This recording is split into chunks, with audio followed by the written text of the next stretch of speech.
Mapagpalang araw mga kay. Ngayon nga palang araw ay birthday ni Cyril. Birthday niya, tayo po ay nagluto ng kanilang pupulutanin mga kay. Ito nga daw pala ang gusto nilang pulutanin, chicharon torio mga kay. Nilutuan din natin sila ng adobong torio. Pag ganito pong pulutay, napakasarap po lalo na po pag may sukang manghang mga kay. Ako nga pala ay magpapasalamat sa nagpaluto nito. Shout out nga pala kay Janjan at pati kay Ashley at kay Balong mga kay. Siyempre bago natin i-serve sa kanila to, titikman po muna natin kung ayos ang luto natin mga kay. Ito nga palang aking tinikman, ito po yung aking iuulam. Sa bisita nga palang darating ni Cyril, nakaprepare na rin po yun mga kay. Nung akin pong tinikmay, pinipiho ko pong napakasarap naman po ng padali natin mga kay. Sigurado pong hindi na magtatagal parating na po sila. Inyo pong panoorin kung paano ko po ito niluto mga kay.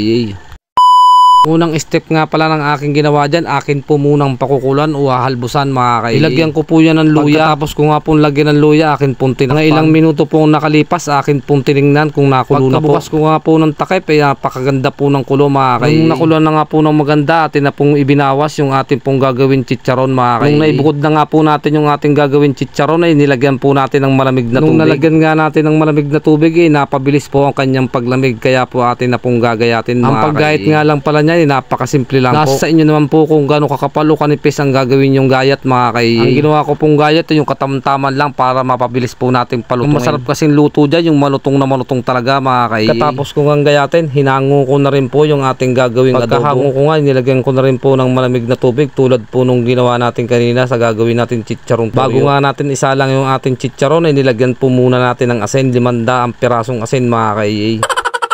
O diba, nabilang ko yung asin mga kay. Pagkatapos ko nga lagyan ng asin, nilagyan ko na rin po ng bawang. Yung bawang po ay magpapabango habang pinipirito natin ng chicharon natin. Pagkatapos ko nga lagyan ng pampalasa yung ating gagawin chicharon, ay nagpainit na po tayo ng kawali na may mantika mga kay. Nung mainit na nga po yung mantika, inilagay na po natin yung ating gagawin chicharon. Ang pagpipirito po nito ay kayo po ingat-ingat din kasi po natalsik po ang mantika nito mga kay. Kung talsikan man po ay siguraduhin nyo pong may takip na mga kay. Kasi pag ikay natalsikan ng mantika nito, siguradong mag-iinit ka mga kay. Sobrang init mo baka maitaob mo ang iyong ginagawang chicharon. Pag ginawa mo yun, talagang pinipiho ko, magiinom kayong walang pulutan. Ang magiging pulutan ninyo, isipon na lang mga kay.